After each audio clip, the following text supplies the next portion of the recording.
جماعه كمان ساعتين الاهلي هيلعب مع المحله. الاهلي ما فيهوش خط دفاع.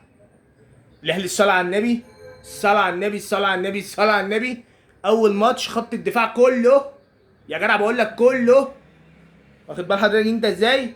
مش هيلعب لا محمد هاني ولا واخد بالك، ولا ياسر ابراهيم ولا ياسين مرعي ولا شكري، كل دول كانوا بيلعبوا اول ماتش، مش هيلعبوا ولا واحد. شوبير اللي كان واقف مش هيلعب، الشناوي هيبدا. اسمع اللي بقول لك عليه. انتوا فاهمين حاجه؟ امام عاشور مش موجود يعني. انت فاهم تلعب على ارض المحله؟ ها؟ ايه بقى؟ مش نخسر، مش نتعادل، مش نخلي ماتش بيراميدز له يعني بيراميدز اتعادل ماتشين. انتوا عايزين ايه تاني يعني؟ ولسه ما لعبش الاهلي. يعني بيراميدز 3 ماتشات اتعادل، كسب ماتش بالزق 1-0، وتعادل ماتشين. يوروشيتشي كان هيقلع الهدوم في اخر ماتش. انتوا فاهمين حاجه؟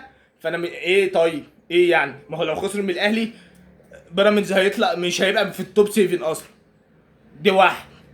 طب نحل الماتش بقى، نخلي فيه اثاره، نخسر بقى من المحل بقى، ونسمع واحده والله زمان يعني كده.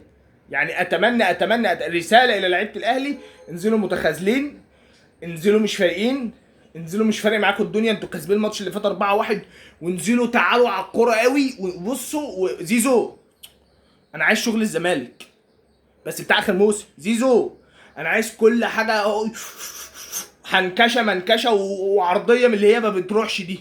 ها؟ فكك من شغل موسم 22 بتاعنا، لا انساه، معلش تعال على نفسك. يا محمد يا شريف بعد اذن حضرتك، الكره اللي تجيلك تضيعها. استاذ اشرف بن شرقي، لا انت هتجيب اجوان، انت مش هتضيع.